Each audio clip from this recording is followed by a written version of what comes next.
There's nothing in the background you shouldn't see. No, it's fine. Good afternoon. I'm Chris Goodwin from Results Driven Group, and I'm with my colleague Adrian Blake. And what we're going to look at today is we're going to discuss a national executive coaching mentoring pilot, which we've been running across Wales since December 2020. And what we want to do is have a conversation with Adrian around the impact of that on across the wider field of education in Wales. So Adrian, if you'd like to introduce yourself, that'd be great. Thank you. Sure, Chris. My name's Adrian Blake. I'm the head teacher of the arts educational schools in London, but I also sit on the national executive for the Independent Schools Association, and I chair their education committee. I've been a coach and mentor myself now for a number of years, having done the ILM Level 7 with Results Driven Group. And I'm also a mentor head for the ISA and for the National Association of Head Teachers. So many a head-to-head conversation, shall we say. And I still make sure I have my own coach. So important to have clear space, opportunities to think out loud, to offload, and to bounce ideas around in a safe place. So that's something I'm a huge proponent of. Great, thank you, Adrian. I'm Chris Goodwin from Results Driven Group. I'm the MD at Results. I've been in the developmental field longer in this career than the previous career. I've been in learning and development now since, 1997, long time. But I've been coaching and mentoring since 2000, informally for the first sort of 5 years, and we set Results up in 2004. So I'm an executive coach and mentor, but we first started delivering ILM Level 7 or executive coaching and mentoring qualifications in 2007. And it's still our flagship program now, sort of 14 years on. But regarding coaching senior leaders, I've been doing that since 2004. So from across all sectors, so I suppose I bring a different perspective on it. I'm a big believer in developmental leadership, which I tend to call coaching and mentoring. So currently in Wales, we will have developed 400 plus coaches across education from September 2020 to March 2021. As part of this program, what we thought about was the mental health and well-being of head teachers, because they've had a pretty traumatic time over the last 12 months, as you can imagine. So what we looked at was developing another strand to the project. So the first strand was actually about individual one-to-one coaching with head teachers. So what we positioned it as was executive coaching and mentoring for heads, which actually helped them deal with their well-being issues, but it turned into something a little bit different from that. So we've probably put about 17 or 18 heads through the one-to-one program. And then the second aspect of the program was group coaching, team coaching. And what we looked at from this perspective was something a little bit different. So the Welsh education system is split into 4 regions under the Regional Schools Improvement Consortia. So what we did was we looked at promoting the potential project, the actual project, to groups of heads in each region. But we looked at primarily getting 4 different heads from 4 different types of schools. Same focus on the mental health and well-being support we can give them. But potentially you might have 1 head from a PRU, 1 from a secondary, 1 from a primary, and 1 from an SEN school, yes? Same focus, 3 coaching and mentoring sessions, and a post-course mental health and well-being assessment. So what Adrian's going to do is actually ask me some questions, not put me through, ask me some questions regarding the pilot, really. So over to you, really, Adrian. Hopefully that's positioned it, yes? Sure, Chris. Okay, it sounds very interesting, but can you tell me some nuts and bolts about the executive coaching and mentoring pilot that you've been running with head teachers across Wales, and what's that been like? Okay, so obviously so I suppose if we frame it from, obviously you're a head teacher, Adrian, and you have been for many years. And this doesn't just apply to leaders in education, it applies to leaders across any sector. Often when you're leading an organization, a school, a business, it's quite a lonely place when you're the top person in that business. So for example, I mean, how many children would you have in your school, Adrian? About 400. So 400. So that's not just 400 children you're responsible for. You're also responsible for those 800 parents, all of the staff, the school governors, impact on the community. So it's a bit like being a chief exec of a much bigger organization when you think about your direct and indirect stakeholders. And I think because you've got such a responsibility, sometimes we need a confidential space to talk to somebody, to think through our ideas. So I think where we're coming from with this is that a lot of heads can't do that at a local level. So they, for example, they couldn't talk to other teaching staff. They couldn't talk to people in their families, potentially. They couldn't talk to school governors. They couldn't talk to other local stakeholders. And sometimes what they end up doing is that's where the mental health and well-being sort of issues can come in. They can become stressed. They do the 4 o'clock in the morning thing. They become sort of less effective over a period of time. So we knew this was an issue, which we faced, especially during COVID, with so many different changes in the pandemic, which is, I mean, I wouldn't have liked to have been in government making these decisions. It's been a tough task for everybody all around. But these decisions have obviously impacted on senior leaders in education as well as across industry. So when I reflect on this, the reason we put this into place was to support those senior leaders, to give them that confidential space through executive coaching and mentoring, to allow them to reflect on their critical decisions and actually make really robust and strategic decisions in the correct way by having that facility and that safe place to bounce things off. So that hopefully that puts that in a little perspective. And one thing I would say is that in your community, Adrian, you've got some fantastic people. I've worked with some amazing head teachers over the last 3 months, and I think it's been a privilege.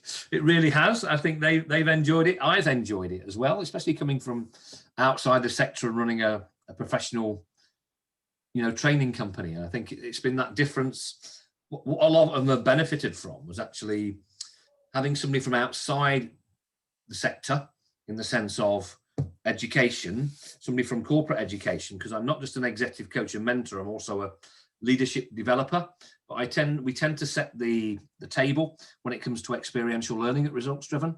So I think I've brought a lot of thinking to the party, and because it hasn't just been executive coaching, it's also been mentoring, because some of them have wanted to look at the world in different ways and look at implementing things in different ways. So example could be changing a culture in a school. It could be looking at the strategy, getting ready for Curriculum Wales, which is coming to the fore in 2022. It could be developing learning organisations. So there's been so many different focuses as those conversations, but the most important thing is it's been confidential.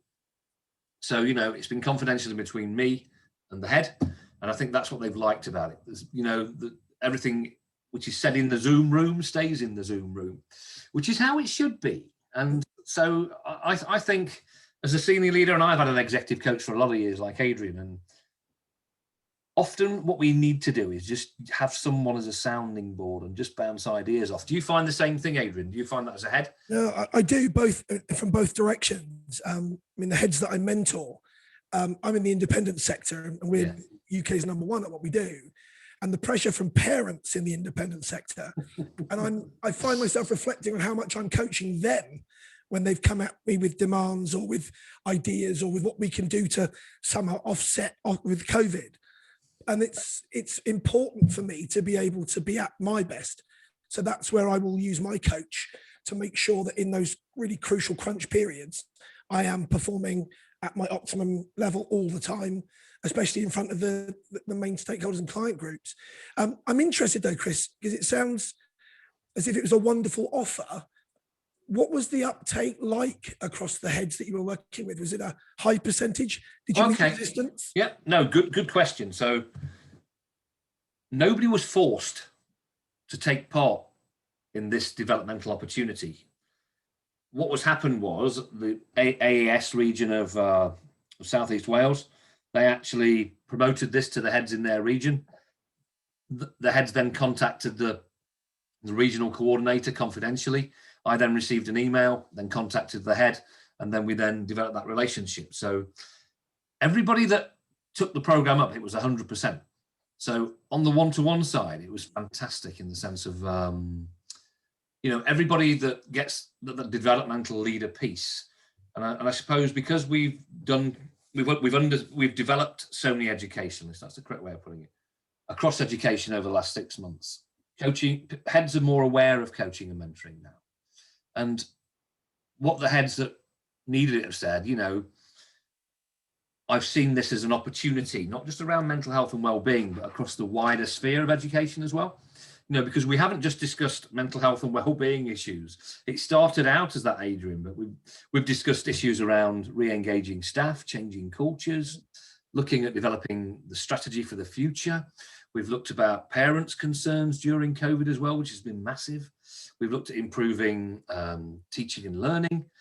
We've looked at well-being as well, but we've also looked at the wider impact across education. So we've discussed everything. And I always liken what one head said, and one head said that you have to be experts at everything, or everybody expects you to be experts at everything. So and what he or she said, I can't remember who said it, was that 1 minute you have to be an administration manager, the next thing you have to be a health and safety manager, the next thing you have to be a financial manager, and nobody sort of prepares you for these things.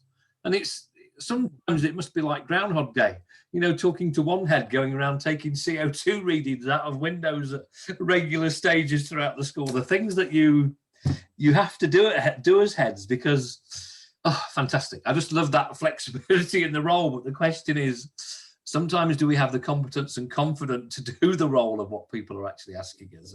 So I think that's a big thing, is developing confidence among heads, even though they are senior leaders, because sometimes you can look at the world from the silo of education.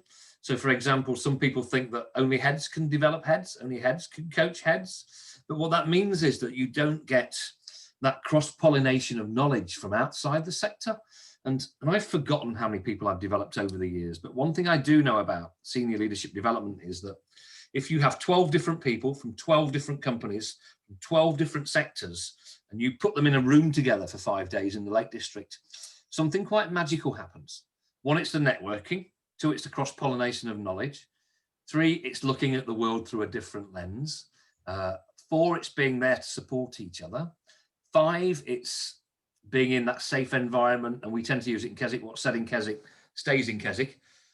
But that's the same thing in the coaching relationship. So when a head teacher receives coaching from someone outside the sector, whether it's a mentoring conversation or whether it's a coaching conversation, or whether it's a combination of the two, because in some meetings, you know, heads have wanted coaching about problem A, they wanted mentoring about problem B, then problem C, we've then dropped back into coaching mode again. So it's very much about having that developmental conversation. And the great thing about 99.99% of heads is they get it. Once that light goes on, they're absolutely on the money, and they think, aha, this is what I need to do. And one header likened it to actually saying that I found this support really critical, especially when you're making life and death decisions every day. And that's what it is. And that's what you and all of your peers have been through, Adrian, over the last 12 months. So never underestimate that what you've done and what you've achieved. So, for me, that's a massive pat on the back for the sector in the resilience of heads. But I suppose my gut feeling is if we'd had this support earlier for heads at the outset of COVID, but the playbook changed every day, didn't it? But what it's done, it's given us an opportunity. And I think the opportunity it's given us is, what good could we do? What positive damage could we do to education across Wales in the future? You know, because I really think that Wales is setting the table for this nationally. I think you're leading the UK in this sort of hands down. I mean, what would your perception be, Adrian? You know, well, I was really impressed to hear that. I mean, I go back with coaching to the days of Swelltech and other organisations like over 20 years ago, where it was, oh, do this when you're giving feedback on a lesson observation, coach them through that reflection.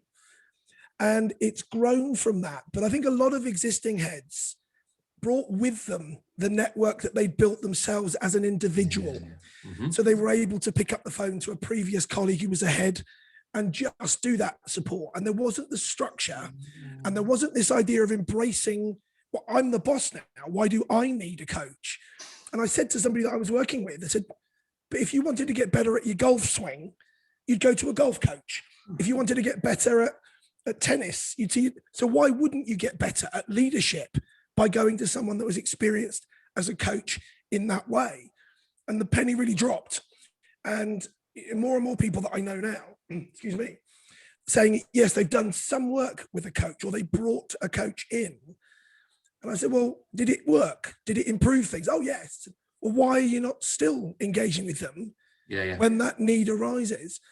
And it's something I thought when you mentioned about Wales coming on board, as a complete picture, I thought, A, that's really exciting. B, what a fantastic opportunity. And I'm already in conversation with organizations like Pixel, which we're part of. And I'm doing an ISA presentation, as you know, in June about the value of coaching for heads.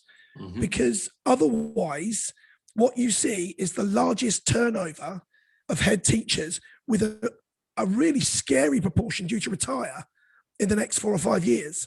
Mm. And suddenly you're promoting people that perhaps aren't as aware of the pressures that it's going to be. I mean, I joked with a colleague out in Dubai. I said, don't worry, my MPQH prepared me for, a recession, Brexit, and a global pandemic. And he went, it was always good when courses, I said, no, I'm joking. Nothing's prepared us for that. But I tell you what's got me through it is my coaching. Yeah. Not only in terms of what I've received, but what I'm able to give to my staff, my families, and to the people that I work with in the various agencies. I think if I was a Welsh head right now, I'd be very excited. Yeah, no, thank you for that, Adrian. I mean, that's a fantastic, honest account of the impact of your experience of coaching, mentoring as a head, on the receiving end, but 2, using it to develop your people as well. And it's interesting how many conversations I've had with heads about recruiting, for example, could be into a new deputy head or a position, and and the things which we've discussed, moving away from traditional interview techniques, more to competency-based interview techniques, more to one where, one visionary head was actually looking at setting up an assessment centre. And I said to her, well, what's important to you? And she said, what's really important to me is things like equality and diversity, having the ability to look after SEN children, BAME, adopting, embracing the changes in BAME since Black Lives Matter, and equality and all those things. And I thought, wow. But the benefit is, if that head goes away, puts that amazing interview process in place and gets the correct deputy head, wow, will that make such a difference? Because she's then got a fellow strategic leader at the side of her who she can delegate down to with confidence, and she hasn't got to worry about picking things up. And that's, so for me, when I look across the wider field, when I look at the future, when I look at leadership development amongst heads or any developmental program in the school, I think everybody should have access to a coach or mentor at every level, because every single teacher or TA, they're leaders in the classroom. They have children as their responsibility, don't they? Whether they're from the age of 3 through to 18, 19. And so I think it's important across the wider piece, yes? Absolutely. And we run all the suite of MPQ qualifications here through SSAT, all of which say, and you will have 5 hours, 6 hours, whatever, of coaching. Yes. Absolutely valuing the impact it can make from the get-go. And it's interesting you mentioned recruiting a new deputy head. Whenever we're recruiting, we talk about being a coaching school, having access to that for teachers. Yeah. And we've got an incredibly stable staffing of less than 7% turnover over the last 6 years. That's fantastic. But it also struck me that if you come in as a new head, and as a mentor head, I do a lot of work with new heads, and you inherit your deputy who may have applied for the job you've just got. Yeah. One of the greatest tools you can have in your toolkit is an ability to coach them in a way that brings the best out of what they want to do next, even though they're staying in that job, to actually refresh, revive, and rejuvenate what they're doing as a professional, and to massively influence your new relationship with them. I think it's incredibly positive.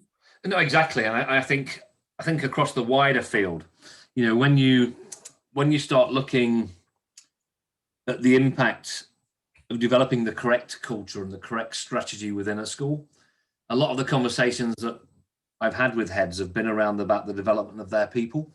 And what I've managed to bring in is, this is more the mentoring aspect, but we've used quite a lot of tools off our strategic leadership programs. So practical tools, things that they can actually use with their people. So things like the 10 factors affecting motivation. I mean, Lencini's sort of 5 dysfunctions of a team, 7S regarding strategy, cultural web, value, skills assessments, Belbin. I can go on and on and on and on. Coaching a team through change. And I remember one head saying that I've never seen such tools as these. We haven't had access to these things in education. And I said, well, maybe not, because this is what we use in corporate learning. This is what we sort of use in industry. And because engagement of people in industry is just as important as engaging people in schools. If anything, it's probably more important to engage people in schools because they've got the future of our young children in their hands, and they're going to be the next generation. They're going to drive us out of this sort of mess. So I think the more innovative and creative that heads and their wider teaching teams can be, the more inspirational they can be in the classroom, the more motivational. If they can get children of any age to think for themselves by adopting coaching and mentoring as part of their thinking process, then it's got to be a win-win-win. In negotiation, we tend to call it we win. It's not just win-win, it's we win. It means everybody wins. And I think that's on a personal level, at a school level, at a community level, and a national level. I think that's great. And I tell you where one of the reasons that I sort of stuck with it was looking at how difficult conversations take place. And the number one reason for stress, pressure at work from independent sector heads is those difficult conversations with very tricky parents or staff. And actually, when you've got coaching and you've really become versed in how it works, it takes off 80% of that sharp, pointy bit of a conversation. And where I've also found it, having trained my leadership team in it, when I might not be getting it quite right, I can see them coaching me to reflect before I make a final decision. Oh, fantastic. And there's a kind of group smile, a knowing nod, and suddenly you're all back on that same page together. Oh, and it's brilliant. And they feel empowered by that. You feel empowered by that. And I don't fear conversations with anybody, however stressed or upsetting it's going to be, because I know that I'm going to do it in a fair, balanced, honest way. And it's interesting. I've had the feedback, I like you because you talk in straight lines. I think that's what coaching gives you. No, it sounds like you've got the most fantastic culture within that school, Adrian. And I think a lot of heads would be quite jealous or would aspire to developing that type of culture because... Well, happy to host visits. Yeah, I think as well, in education, it's really difficult to, you can't just change staff willy-nilly. You have to go through the correct processes and procedures. And sometimes if you're ahead and you haven't got the correct staff working for you, and that affects, in Wales, we call it an Estyn report, the same as Ofsted in England, yeah? So we've had a lot of conversations around Estyn or improving that performance level over a period of time. But I've always said to the heads that don't class it as performance improvement, class it as developmental. I think there's a lot to be said about the word which we use when we think about improving performance. And I think if we and I always remember some delegates that have been on the program and they really hammered it home when they said that coaching and mentoring is not just about coaching and mentoring, it's just about having a better conversation. And I think you echo that with what you're saying. But with heads having the opportunity to think through how they're going to approach these difficult situations, would it be it with staff or unions or parents or governors, the wider sort of stakeholder fraternity, then that's allowed them to think, do you know what? This is what I'm going to do. I remember talking to one head, and I'm not going to describe the situation because of confidentiality, but her back was against the wall in every single way possible. Yep, she couldn't go anywhere. This is going back to whether we do the online learning or we don't do the online learning. And do you know what? She was the sharpest knife in the box, in the sense of she'd thought it through every single angle of that problem. And I looked at it from a coach and a mentor's perspective, and I couldn't see one bloody hole in her plan. And she said, without that conversation with you, I would have been up at night for day after day after day after day. But once I'd had the conversation with you, because you look at education in a different way from a commercial perspective, because I said in the private sector we do this, or we do that in that sector, and we looked at options analysis all the way through. But in the end of it, all I could do was give her 120% out of 100 for her thinking. And it was just, and I thought, and this was quite a young head, yes. And I just thought, how good could you be one day? How good could you be one day? Because you could go all the blinking way. And I just thought, to see that in a young head, I just thought, wow. Yeah. Absolutely. And I think for a long time, coaching in education was associated with colleagues in some kind of capability plan. Don't worry, we'll give you a coach. Yes, so it was done to them, as opposed to saying, you're brilliant at what you do. How can you be even better? And it's having that ability to work with a coach where you can say something that's really quite visionary, where a board might go, oh, that sounds risky. And the governors go, oh, no, we're not going to, that's a lot of money you want to spend there. But it's a bit like, now it's embraced to be emotionally intelligent. But when Goldman when that first came out, it was very touchy-feely. Yeah. And I think the same thing, we're on the cusp now of that happening with coaching, where it's really flipped into being, this is what you need. And the organization, By Leaders for Leaders, it's a great organization. And it says the first thing you do when you're appointed as a head, make sure your coach knows that you're in the diary. Yeah. And I absolutely echo that, because it's so important to have something that's not value driven, that's not going to judge you as being, well, that's a bad idea, or that's too close to you in what you're doing to hold you back. And it wouldn't surprise me that the impact and the ROIs that you're seeing will come at you from a number of directions now. I think I completely agree. And we're always going to have a rear guard of thinking in any sector. And, you're going to come across that. I remember coming across it in the fire service, for example. Yeah, you've got these bright young things coming through in their 30s and 40s, and people my sort of age, not quite wanting to retire, but doing things in the old way. And I think it's the same thing in education. I think in Wales in the past, they tried to roll out coaching and mentoring programs. And coaching used to be perceived as something that you had done to you when you'd done something wrong. Mm-hmm, mm-hmm. Whereas I think now the amount of positivity which is oozing from Welsh educationalists is phenomenal. If you could channel that and call that the new blinking COVID, it'd fix the world. Yes, if you could actually channel that energy into a vaccine for positivity, it would. I suppose if I use that analogy, it works. But I want to touch every single head teacher in Wales, whether they still think or they're reticent that the impact of coaching and mentoring. I think it's our duty as educationalists to try and reach out to the whole sector and put that support in for every head if they want it. It's not something you would ever force onto anybody. They have to want to do it. And that's the difference between, currently I'm running a global strategic leadership program across 21 countries, all the time zones, 100,000 plus organization. And I talk about doers and talkers. I talk about the people in life that do stuff and the people that talk. And the people that do can become amazing, fantastic leaders. The people that talk never will because they expect it'll happen as a byproduct of being a head or whatever it is. And so, I just think what's been interesting is when I've had a conversation with the heads, they've gone and implemented the things that we've talked about, even in their crazily busy lives at the moment, with schools starting, schools stopping, schools going online, schools going offline, like you're doing now, phased return, I think you said. How much of your time are you spending now testing? How much of the teaching day has that taken from in your school?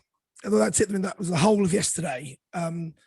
Early start, late finish, but the students and the families and the staff knowing the purpose of it.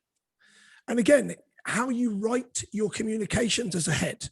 I do a twice weekly update at the moment.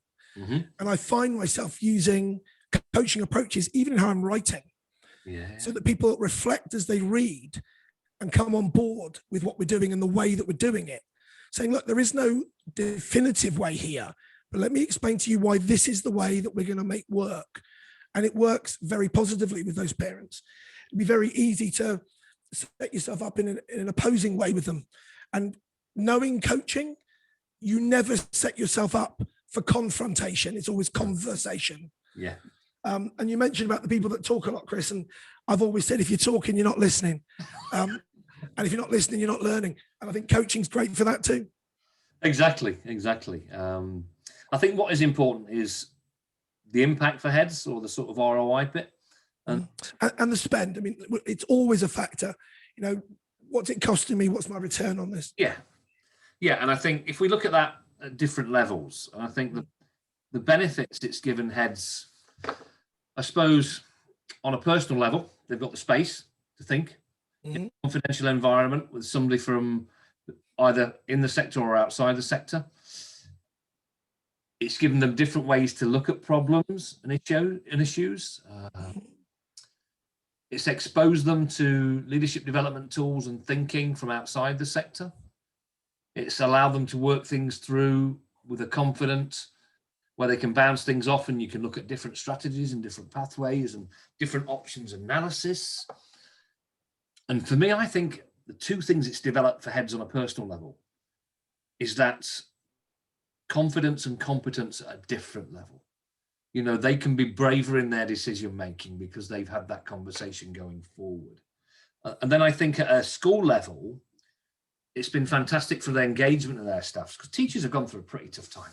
You know, it's been a scary place over the last 12 months. You've been that. You've seen it every day. We're open, we're shut, we're closed, we're online, we're offline. And what you do, performing arts, you can't really do that online at the end of Zoom, or you could probably have a go to your best accord. And I would imagine you've probably been your most creative and innovative with your people in putting your provision online comparable to what you would have normally done, yes? For sure, yeah. I can imagine that. So I think the engagement of the staff has been fantastic, but also using coaching and mentoring to establish that coaching and mentoring culture at a school level, so that teachers can adopt coaching and mentoring techniques with their children in their classrooms to improve that overall teaching and learning. Obviously, in the end, that's going to improve in higher standards across education. You know, I think we're going to have some fantastic school children. Not saying there isn't fantastic school children in Wales now, but I think in the future they could be even better, because if the teachers and TAs can, you know, enhance what they do, they're pretty good at teaching and learning anyway, but I tend to call it polish. I love that word polish, that, you know, all it is a little bit of a polish and doing things in a little bit of a different way. And so, for example, coaching and mentoring has been used in feedback. So instructional coaching and mentoring has been used for quite a few years now on giving feedback to teachers on how they can improve, become even more fantastic. So I think that's something that we can learn from that. I think at a community level, more engagement with the parents. And I tend to use the word, and I stole this word from a customer because I love this word.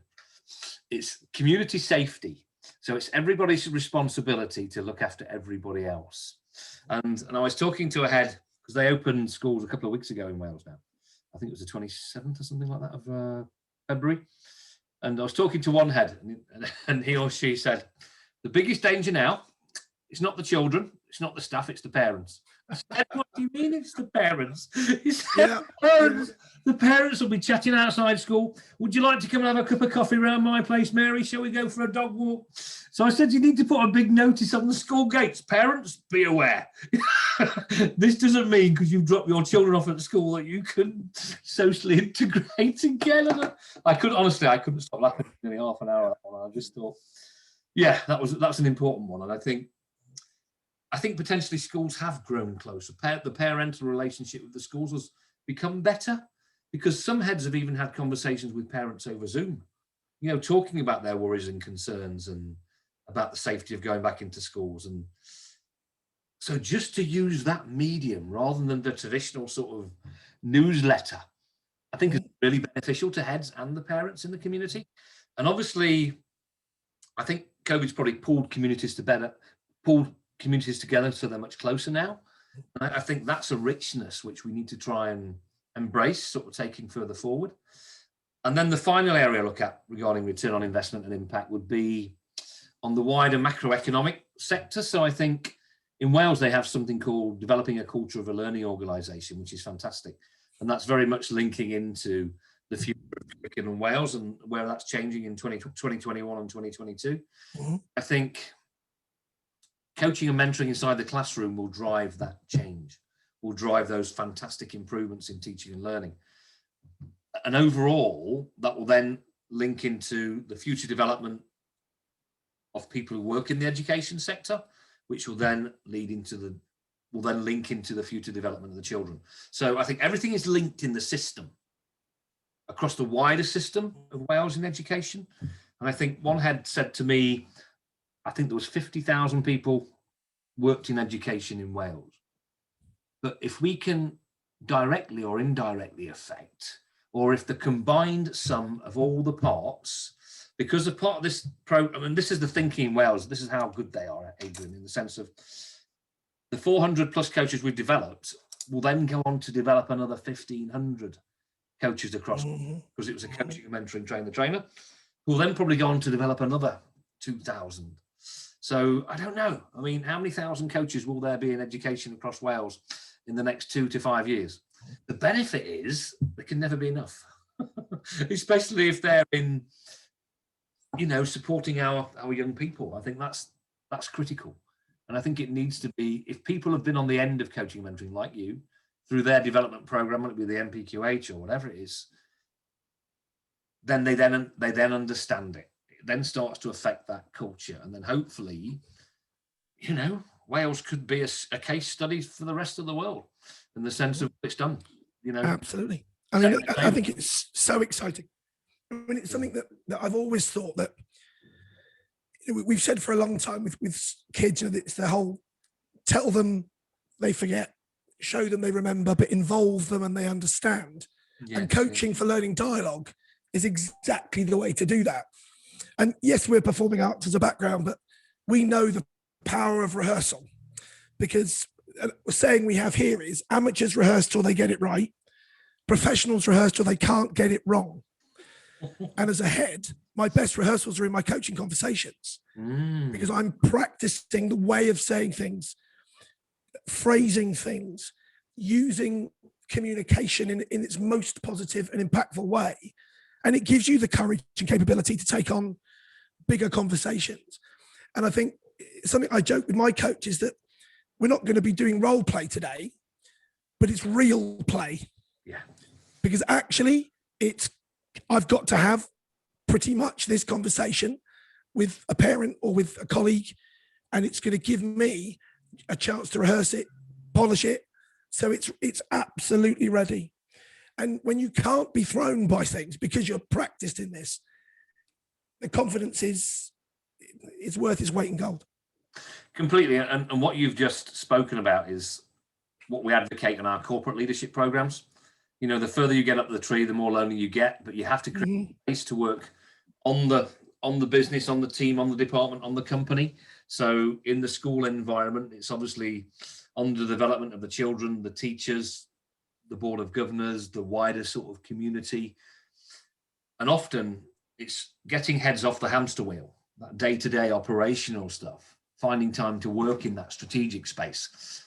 And that's the critical bit, because that's what will create the environment where teaching and learning will thrive. And when I look forward into the future, the way I sort of see this panning out is one thing that's always been really important as part of this project is developing the internal capacity for educationalists in Wales to develop their own people in coaching and mentoring and to become self-sustaining. And that's actually happening. That's actually coming to the fore in the future. And I think there will be more and more head teachers developed as executive coaches. I see in the future, it could be a head teacher from Northeast Wales, could be coaching a head teacher from Southeast Wales. They'll never know each other, never meet each other. So they can be completely confidential. There's no bias in that conversation. It's a safe space, but it could even be across a region. It could even be from the west coast of Northeast Wales to the east side of Northeast Wales. And I see that as being such an opportunity if we can develop that professional coaching fraternity amongst senior educationalists that work across the regional schools consortia across Wales.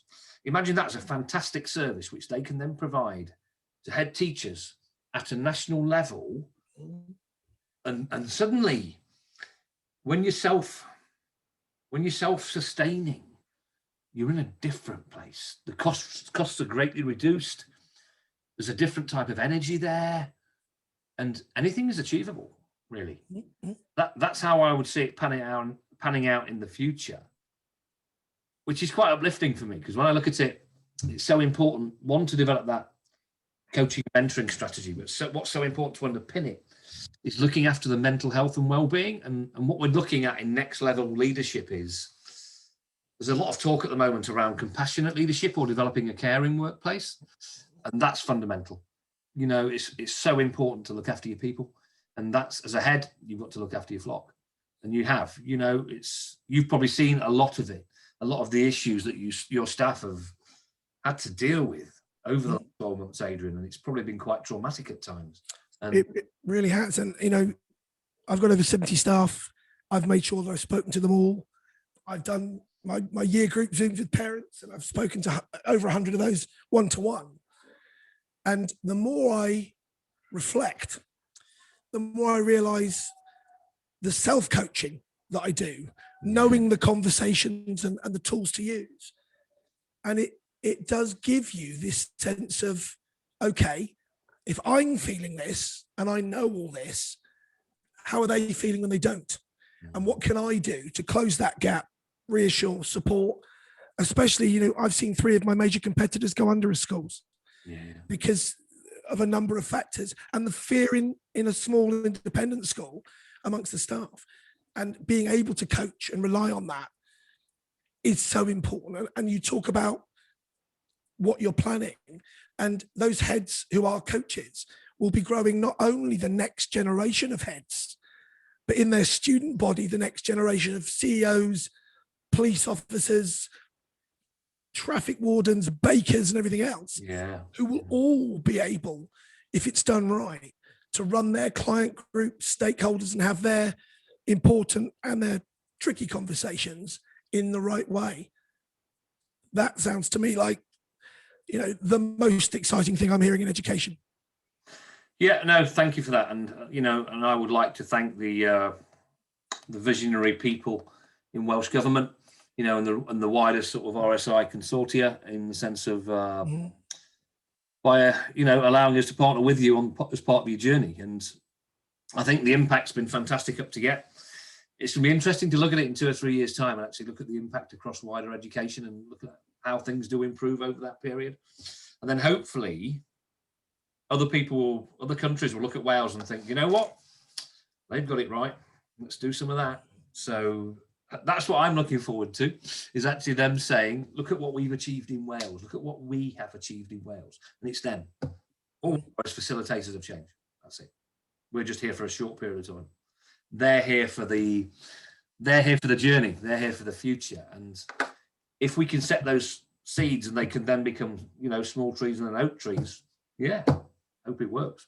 So hopefully, you know, that's given everybody an insight into where we're at, what we've achieved, a little bit of an insight into what the future looks like. Moving playbook, of course, with COVID, etc.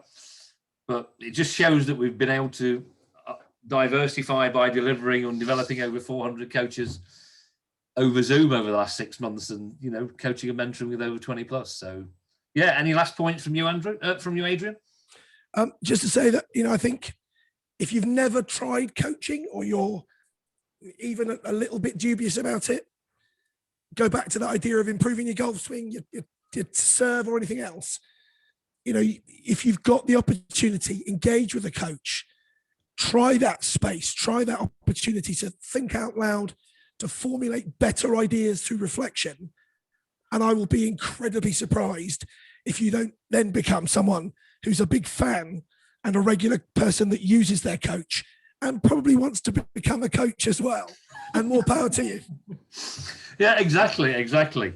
So thank you for your time, and I'll catch you soon, as they say. Real pleasure. Really believe in it. So best of luck, Wales. Thank you, Adrian.